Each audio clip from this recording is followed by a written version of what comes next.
To nasal breathe or mouth breathe during exercise? That is the question that's often been asked.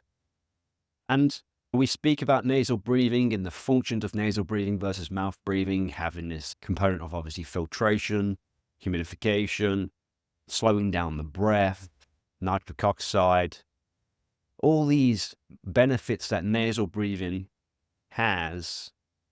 Do these translate to actually nasal breathing during exercise? In terms of scientific literature, there's not actually that much.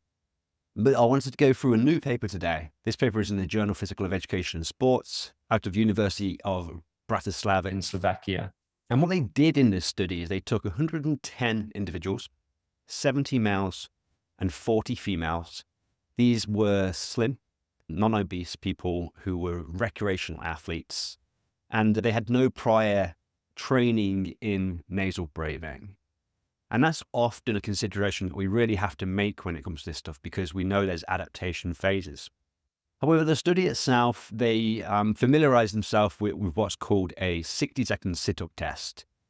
And they were trying to look at whether there was any difference between the breathing route and the, you could say local muscular endurance per se.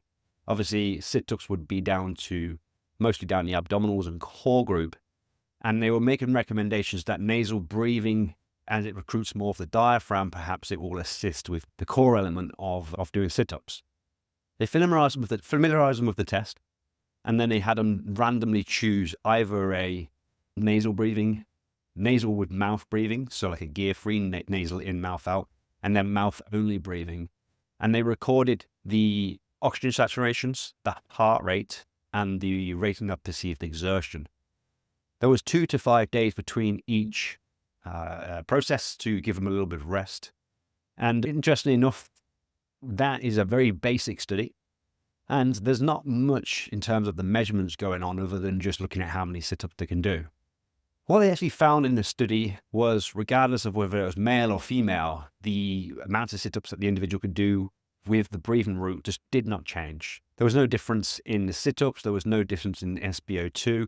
However, both males and females, when they were nasal breathing, had a lower heart rate. Now, I don't know what to make of this, because obviously there isn't much measurements. There were only 3 measurements. They didn't measure respiratory rate. They didn't measure oxygen consumption or CO2 production. So my only speculation here that I can make is that when they were nasal breathing, the individual would have been breathing at a slower rate. And that's typically what is seen as a reduced respiratory rate with nasal breathing. And obviously with a reduced respiratory rate, that is suggested that there's more of a parasympathetic nervous activity going on. And therefore, maybe the heart rate was slower. But the heart rate wasn't significant. It was significant, statistically significant. But you were thinking the difference between a heart rate of 5 beats per minute, not huge numbers, mild effect really. Now, what does this information just give us? It just lets us know that if someone's trying to do sit-ups, then it's probably just preferable to choose a breathe route that is preferable for the exercise. That being said, we always want to make considerations when it comes to what we're trying to achieve with exercise, when it comes to things like air hunger tolerance, and when it comes to performance. Obviously, if the goal is to stimulate some sensations of air hunger, to habituate that feeling and that sensation, then we want to try and stick to nasal breathing as much as possible.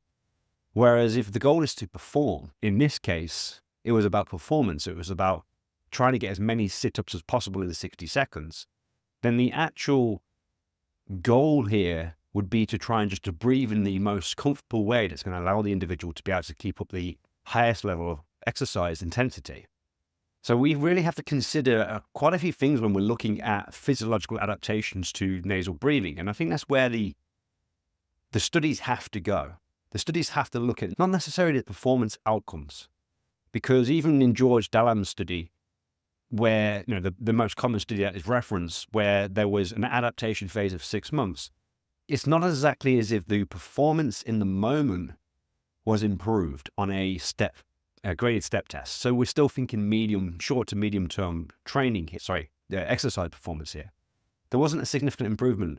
However, the physiological changes within the body would suggest that there was actually less stress occurring, lower sympathetic activity, and the individual was able to extract more oxygen because of the higher CO2 level in the blood. What my personal opinion on this is that nasal breathing over long periods of time during exercise is just more economical, and therefore it would be less stressful in the body, and it might increase the longevity of the athlete and reduce the risk of injury.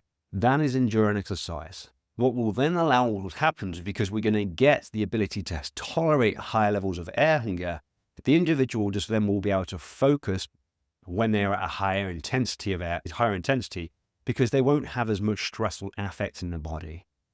And there, for me, are the main benefits of nasal breathing during exercise.